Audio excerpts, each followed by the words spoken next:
who I am today, or should I say, how I became who I am today, 5 years ago, or even 10 years ago, are nothing compared to the two most important events of my life, which are life in Angola versus life in Canada. Growing up in a country with a lot of poverty, there was little to no opportunity to chase after. Due to the struggle that my family faced financially, it wouldn't be enough for me to support my family and chase after my dreams. Aside worrying for the future, everything was great. I could say that I had a great childhood, whether playing at home, outside with friends, or even at school. I could say I made the most of it. During these times, I learned a lot about life. I learned that the struggle of adulthood, just seeing a lot of adults, they had no future for themselves.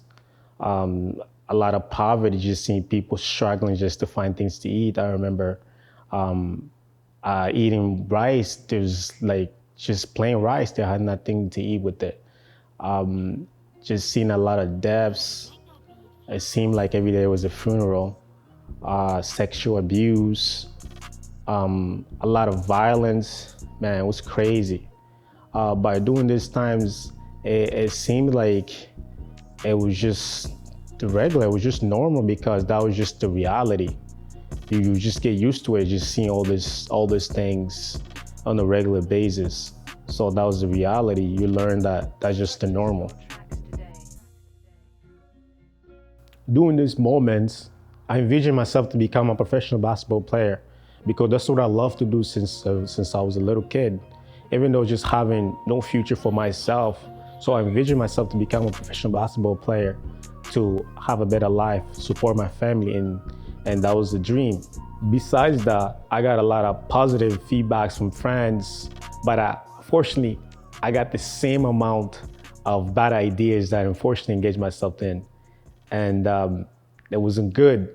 Thankfully, there was a rule in my culture that they discipline misbehaving kids. And I found myself in trouble most of the times. The most embarrassing moments was also at school, because the misbehaving kids.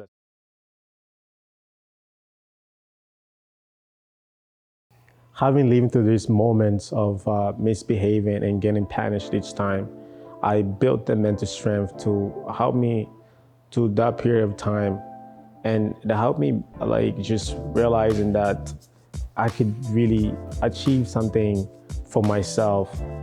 And but the positive and improvements was great to see.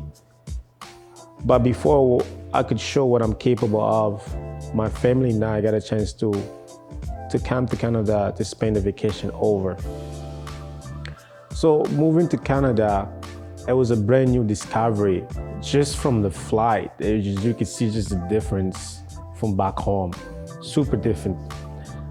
The minimal things like electricity, water, clean water, just a lot of food, different channels to select from. I remember back home having two channels to select, and it was just amazing. It just brought me a lot of great joy, a lot of happiness.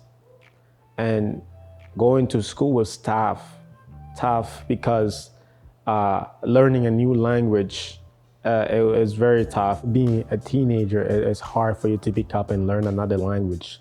So it was different. Teachers did their best to help me with my needs, but it just made me feel more isolated in class, where people know and they could see that you're an immigrant, and it just felt very uncomfortable. And just to be in class and to try to fit into a group that you're so different from. So I told myself that I would just do everything to try to fit into that crowd. So I'll see all the kids who were respected and admired in the school. So, and to try to imitate and copy everything they do so I could fit in the group. Besides that, and also I found out that there was something that I could freely express myself and be myself with sports and engage myself in sports, because that was something that I realized that I could be myself.